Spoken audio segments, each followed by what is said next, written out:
रामचरितमानस, ये नाम सुनते ही मन में क्या आता है?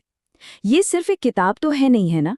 ये करोड़ों लोगों की आस्था का प्रतीक है। गोस्वामी तुलसीदास जी की लिखी हुई एक ऐसी रचना जो न जाने कितनी पीढ़ियों से हमारे दिलों में बसी हुई है। सोचिए, 400 सालों से भी ज्यादा वक्त से रामचरितमानस हमारी संस्कृति, हमारी आध्यात्मिकता का एक बहुत ही अहम हिस्सा रहा है। इसकी चौपाइयाँ, इसके दोहे हम सबकी जुबान पर है, हमारी यादों में बसे हैं। लेकिन जरा एक मिनट रुकिए। क्या हो अगर हम कहें कि जो मानस हम आज पढ़ते हैं वो शायद वैसी है ही नहीं जैसी तुलसीदास जी ने लिखी थी? सुनने में थोड़ा अजीब लगता है ना? चलिए आज इसी रहस्य की तह तक चलते हैं। तो हमारी ये पूरी छानबीन शुरू होती है एक बहुत ही बुनियादी लेकिन बहुत बड़ी पहेली से। और वो पहेली ये है कि तुलसीदास जी की अपने हाथ से लिखी हुई असली रामचरितमानस आखिर है कहाँ? हाँ, ऐसा नहीं है कि कोशिशें नहीं हुई। कई बार दावे किए गए कि अरे अयोध्या के श्रावण कुंज में असली कॉपी मिली है या राजापुर वाली कॉपी ही ओरिजिनल है। लेकिन जब भी उनकी जांच हुई तो पता चला कि वो सब बाद की कॉपियां थीं, असली नहीं। तो सवाल उठता है कि भाई असली पांडुलिपियां गई तो गई कहाँ? अंदाजा ये लगाया जाता है कि तुलसीदास जी के घर पर कई बार लूटपाट हुई और जाहिर है लुटेरों के लिए वो कागज के पन्ने किसी काम के नहीं थे, तो उन्होंने क्या किया? उन्हें गंगा नदी में फेंक दिया। सोचिए, एक इतना बड़ा साहित्यिक खजाना शायद हमेशा के लिए बह गया। और यहीं से कहानी एक बहुत ही दिलचस्प मोड़ लेती है। देखिए, विडंबना ये है कि रामचरितमानस जितनी ज्यादा पॉपुलर हुई, उसकी असलियत पर उतना ही बड़ा खतरा मंडराने लगा। मतलब उसकी लोकप्रियता ही उसकी सबसे बड़ी दुश्मन बन गई। जैसे ही तुलसीदास जी का निधन हुआ, मानस को कॉपी करने की जैसे होड़ सी मच गई। हर कोई उसकी एक कॉपी चाहता था। लेकिन हुआ क्या? सिर्फ 24 साल के अंदर, हाँ, सिर्फ 24 साल में ही कॉपियों में बदलाव और मिलावट साफ साफ नजर आने लगी थी। और फिर तो अगले 250 सालों तक ये सिलसिला रुका ही नहीं। अच्छा, इस पूरी गड़बड़ी को समझने के लिए एक शब्द जानना बहुत जरूरी है, क्षेपक।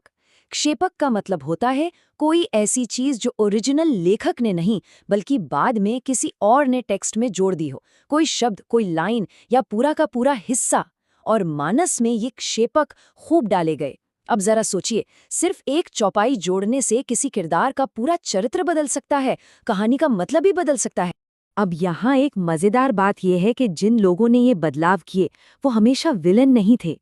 कई लोग तो नेक इरादे से ऐसा कर रहे थे। उन्हें लगता था कि वो तुलसीदास जी के काम को और भी बेहतर और भी सुंदर बना रहे हैं।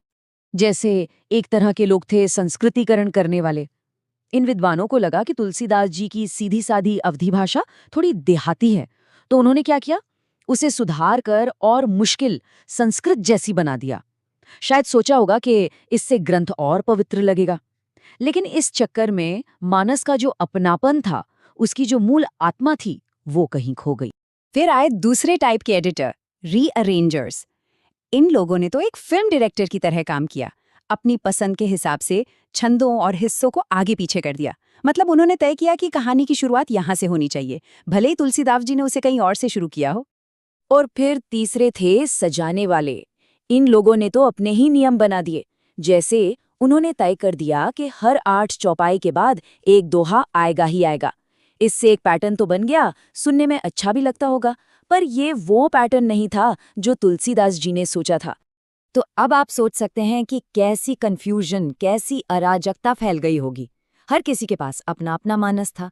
और यहीं से ये जरूरत महसूस हुई कि भाई अब तो पता लगाना ही पड़ेगा कि असली मानस कौन सा है। और यहीं से शुरू हुई असली रामचरितमानस को ढूंढ निकालने की एक गंभीर कोशिश। कई दशकों तक गीता प्रेस, काशी राज ट्रस्ट सबने अपने अपने वर्जन छापे। हर कोई कहता था कि हमारा वाला ही असली है। पर सच तो ये था कि हर वर्जन में कुछ ना कुछ दिक्कतें थीं, जिसकी वजह से लोगों में कंफ्यूजन और ज्यादा बढ़ गया। और फिर वो साल आया जिसने सब कुछ बदलने की नींव रखी, 1971। इस साल काशी में देश भर के बड़े बड़े विद्वान, एक्सपर्ट्स और भक्त इकट्ठा हुए और उनका मकसद सिर्फ एक था, रामचरितमानस की असली पहेली को सुलझाना। यकीन मानिए, ये एक ऐतिहासिक पल था। तो इन सभी विद्वानों ने मिलकर एक सिस्टम बनाया, एक ऐसा तरीका जिससे सदियों से जमी हुई मिलावट की परतों को हटाया जा सके और असली टेक्स्ट को बाहर निकाला जा सके। आप इसे एक तरह की मास्टर की समझ सकते हैं। उनका तरीका बहुत सीधा और कारगर था। पहला कदम, जो सबसे पुरानी और भरोसेमंद पांडुलिपियां थीं, उन्हें बेस बनाया गया। दूसरा, छंद और ग्रामर की वो गलतियां ठीक की गईं जो तुलसीदास जैसा महान कवि कर ही नहीं सकता।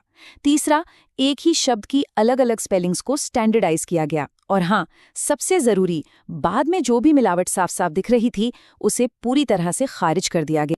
एक छोटा सा उदाहरण देखिए, अलग अलग कॉपियों में करो, करू, करो जैसे कई शब्द मिलते थे।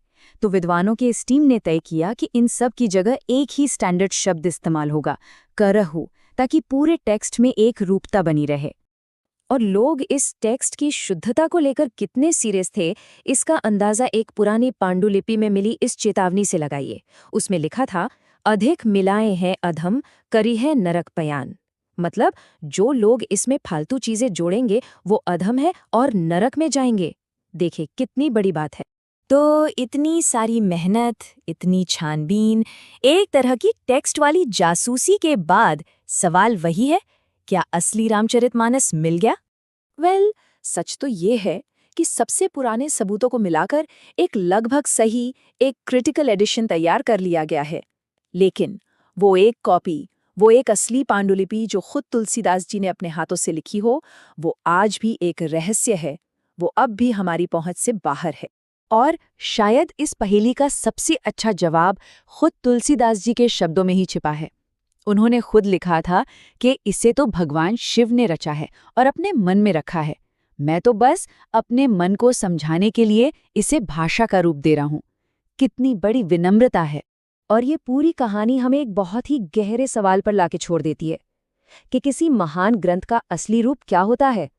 वो जो उसके लेखक ने लिखा था, या वो जो सदियों से करोड़ों पाठकों और भक्तों ने उसे जीकर, गाकर और अपनाकर बना दिया है?